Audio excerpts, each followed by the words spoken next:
morning everyone, and welcome to our first lecture for a new course. So this is EDUC2001. It's pedagogical documentation for 0 to 8-year-olds. So we have a fantastic full semester planned for you.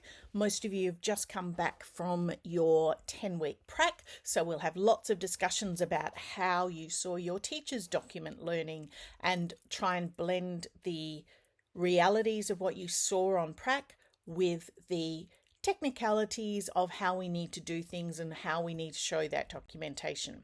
So our plan for today, quick run through course outline. We'll go through it in a lot more detail in our tutorials with all of the assessment expectations and so on. We're going to look at some of the things we're going to be doing in the unit. We're looking at the content and our changing nature of early childhood education within Australia, our early years learning framework, and then defining what is pedagogical documentation and going through what's going to be in our tutorial and so on. So, expectations of this course. We expect that it's going to have lots of professionalism, so all of us will be there on time for our tutorials and so on. I would ask that you please do the readings beforehand so your text is being communicated to you, and if you could just try and do those before our tutes, that would be fantastic. We are, as usual with everything that I run, there'll be an expectation that you'll be an active participant in them. So try and attend on time and be available. Email me if you're having difficulties or anything like that. And this is one of the courses where we do go out to school and we do some work integrated learning. So we're going to be doing some of our tutorials at schools, and our assignment will be linked around those as well. But again, we will go through a lot more of that in our tutorials. So let's have a look at what's going on. So what we have is, in Australia, we are really lucky that we have such a really strong emphasis on education, and particularly in Western Australia, the idea of good early years education. So we used to have this idea that childcare sat very different to education, and that childcare was quite a different beast and dealt with very differently. But what we're now seeing starting to happen in Australia, and for the last kind of like 10 plus years, is that the idea of where education stops and starts and where care starts and stops are becoming far more blurred. So we're often talking about it as a seamless education. So definitely there's this growing movement, both internationally and of course within Australia, that what was once very separate now are becoming very intertwined. So we have lots of things that dovetail into one another. We still do have, however, our Department of Communities, which handles all of the educational opportunities and care opportunities prior to school. And then we have our Department of Education, which handles all of the school-based ones. So from our kindies and pre-kindies onwards.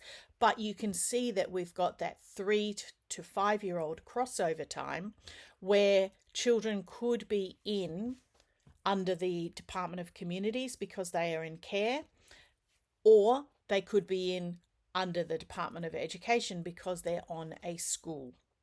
So what we see is lots and lots of trends that are emerging and changing as time goes on.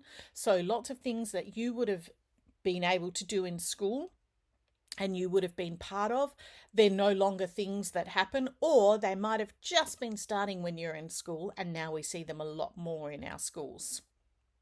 So one of the things that we're starting to see, and this is, I really think in the next 5 years, this is going to rapidly grow, is that we're seeing childcare attached to school sites. Because the reality is that there is a very different funding model for the Department of Education versus the Department of Communities. Childcare centres are run for profit. Educational institutions are run not for profit. So that immediately gives a different connotation to it. So we have to be really aware of who is prompting some of these discussions. When it comes from an educational institution, it means it's not being prompted by money versions. So we have to look at where those trends are starting to change and make sure that they're not being governed by getting more children in care that therefore earns more money. We want it from the point of view of good educational outcomes for the children. So our current national agenda, in terms of the way that the government looks at it, there is this absolute ongoing commitment to lifelong learning. So our Australian government has publicly recognised, as have all governments around the world really, that our early years are of vital importance to growth and development within our country. We know that if we can create the best educational opportunities for children in the first 5 years, that we are then going to have a much better nation as they progress through the rest of their schooling. So the idea that we must provide high quality, accessible and affordable early years education, we know that is the best way to get good positive outcomes for children, particularly in our more vulnerable and disadvantaged areas. So that's what we call our National Quality Agenda. So we know that this is a goal of the government, but how it's being implemented and what's actually happening on the ground, that's all very different around Australia and even from suburb to suburb within Western Australia. So the research undertaken by the OECD tells us that we must invest in our early years. So we're certainly seeing lots and lots of evidence of it, but I don't feel that it has permeated to the best degree through equal access for everyone at this point in time. It will, but it's not yet. We have equal access for everyone for schooling, from our 5 or 6 year olds, definitely from 6 year olds, schooling is compulsory, but we don't have equality of access for our under 6 year olds. So it varies from suburb to suburb within Perth, and it definitely varies within our rural areas around Western Australia. So part of the government initiatives that was introduced quite a number of years ago was our early years learning framework, because as I said, our schooling is governed by our Department of Education. The Department of Communities, they're the people who are responsible for the early years. So we wanted to make sure that we had an early years learning framework that crossed over between all of our 0 to kind of our 8 year olds, pretty much where your program fits, to make sure that we have quality and consistency in all of our early childhood education programs and the way that they're delivered across all early childhood settings. So it covers the birth to 5 years formally, like it's written with that, but we often find that particularly in our Catholic schools here and in Western Australia, that we want it to be carried through for our schooling as well. So think about what you already know about the early years learning framework, remembering that it has had an update and there are a few changes to it that are significant. So making sure that you're looking at the newer version of things. So the essential elements are remaining the same, but it's the nuances of how they want it applied and so on. So what is our early years framework? I'm sure you have encountered it in all of your other courses from first year, but essentially it forms that framework for making sure that all of the children who are participating in any of our early childhood education opportunities, as well as our care-based opportunities, they are assured of quality teaching and learning. So what we have is that idea of our play-based emphasis that is clearly written into our early years learning framework.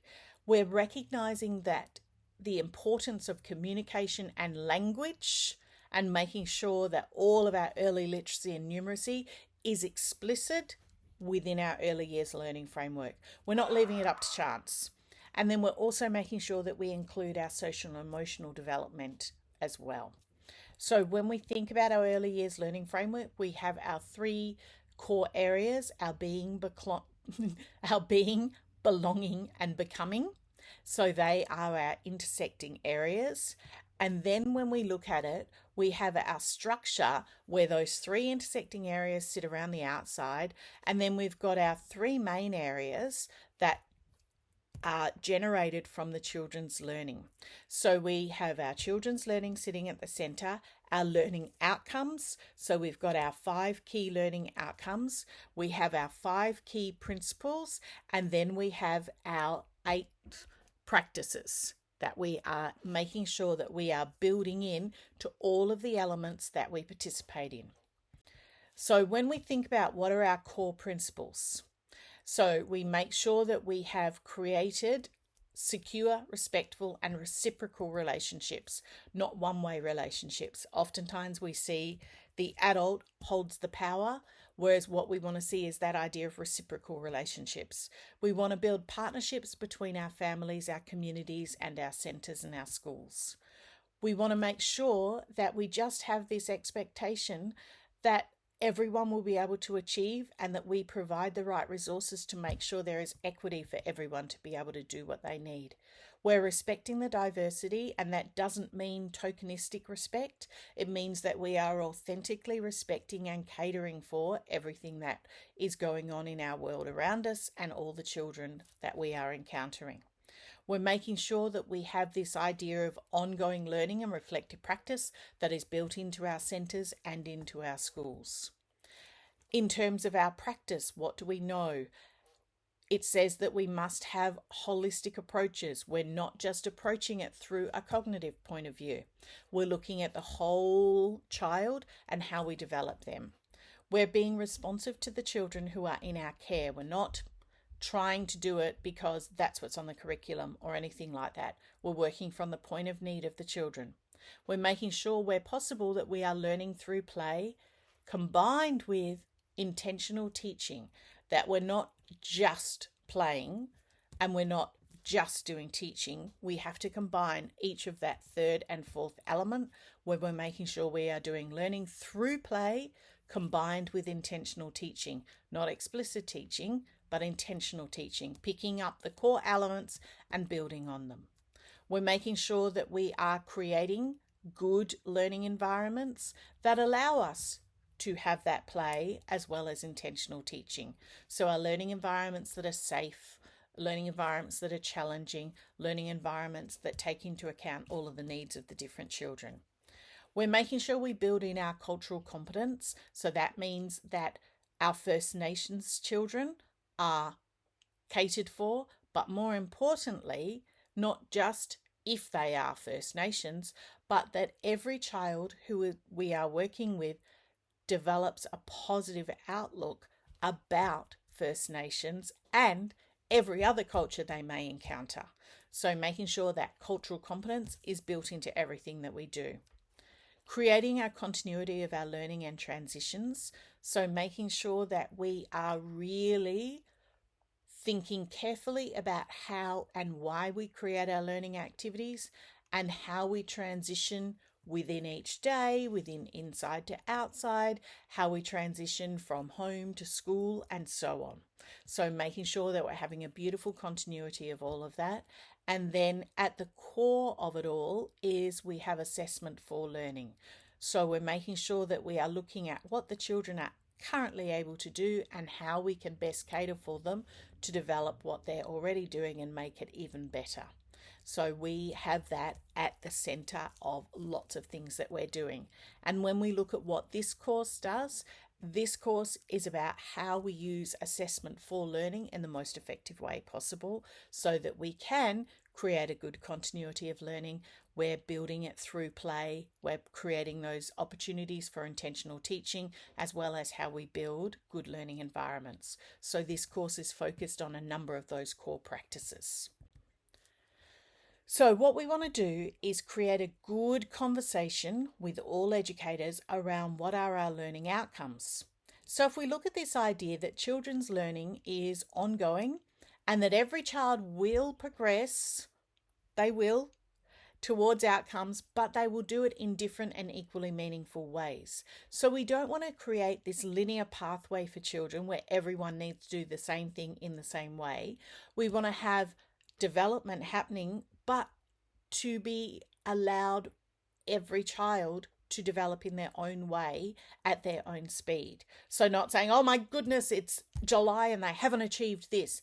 It's July and they've done this and this and this. Oh gosh, we've got these things that we're going to make sure that we do by the end of the year. It's looking at it through a capacity building rather than looking at it through a deficit model where we're going, oh, they can't do that.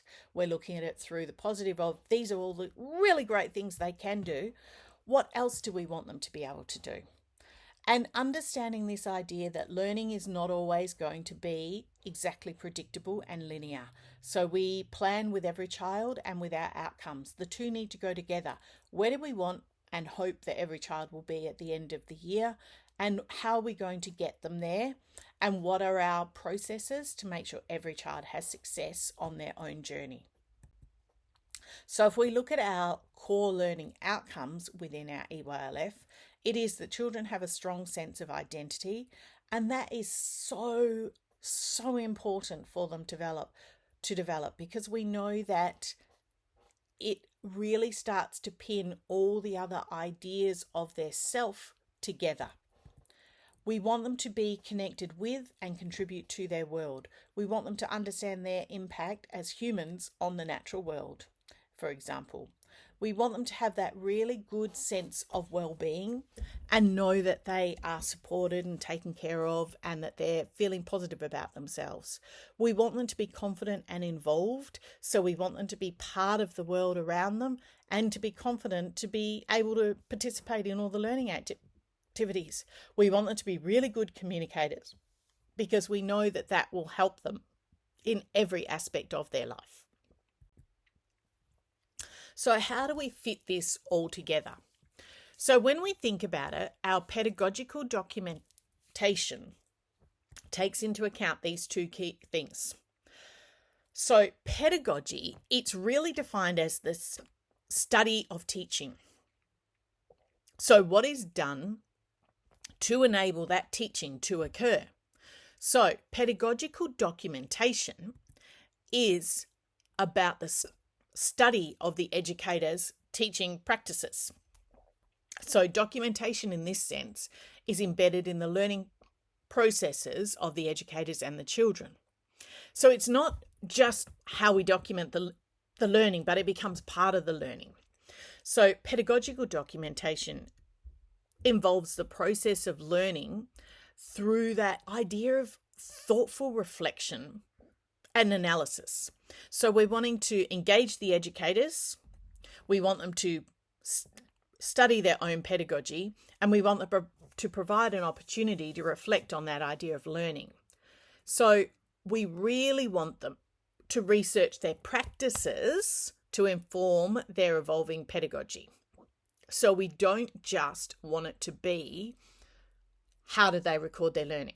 We want it to be that idea of that cycle that we have where we're looking at what the child is able to do, what the child likes to do, what we need them to do. How do we record that? How are we showing their learning? How are we not just doing a test for things, but the idea of pedagogical documentation? So instead of just having it as planning and assessment, we want it to be this idea of the cycle that we build. So if we look up the idea of documentation versus what is a display. So often when we go into a classroom or into a centre, we'll see a display. It'll show what we did, why we did it. It'll show each child's work. It'll be very product oriented. It's for the parents quite often, but it's not designed to show potentially a process. It's not designed for the educators to go, oh, this is why and what we're doing and so on. So when we look at documentation, however, what we're really focusing on there is the evidence of the learning process, and we want it to be encompassing of analysis or reflection. So we want to be able to allow the children to present what they know and what they're thinking, and then for us as the educators to go, I wonder why that happened, or gosh, that is such an interesting way that they've done that. That really shows these types of things. And then what we can do with our documentation is we can make predictions about what will then work further. We want it to be more like potentially a research report rather than just a record of what has happened. We want it to be more than that. I cannot get rid of these hiccups. Usually if I keep talking, it goes away, but no. So when we are thinking about what we are doing as the educator, we want to make sure we're not just focused on a display, but we want to make sure that we're focused on the documentation of the learning. So when you create a display in a classroom, try and think not just have the final product, but to help the other educators who come into your room and all of the caregivers that come into your room to see what we did, why we did it, how we did it, the process we used, and so on, not just what we did. Do you see the difference between the two? Is making sure that we as the educator are including our thinking in some form as well. So to conclude this first week, we're wanting to think how we can have every caregiver, they are a source of love, learning, comfort, and stimulation. So every important caregiver has the potential to shape a young child's future. And I think we sometimes forget that, but we all remember the teachers from our lives. We all remember our favourite babysitters, our favourite teachers, our favourite caregivers, our favourite aunties, godparents, and so on. We remember all those really important people. And as somebody who might spend a whole lot of time with particular children when you are in a childcare centre or in a pre-kindy or a kindy or a pre-primary, those children are going to remember you. So we shape part of their future. So we cannot underestimate our value in that learning process. So in our first tutorial, we're going to do some getting to know you activities. We're going to obviously talk through the course outline and some assessments. We're going to look at some of the current trends that are happening in early years. We're going to think about why we should value our early years. And we're looking at our early years learning framework, and we're going to look at some of our all the acronyms that we have and what they're for and so on. So I'm really looking forward to seeing you later this week. So I will see you in class and we will have a fantastic time. So have a great start to your week and looking forward to catching up with all of you again and finding out how your prac went. Thanks everyone. Have an amazing week and see you in another couple of days.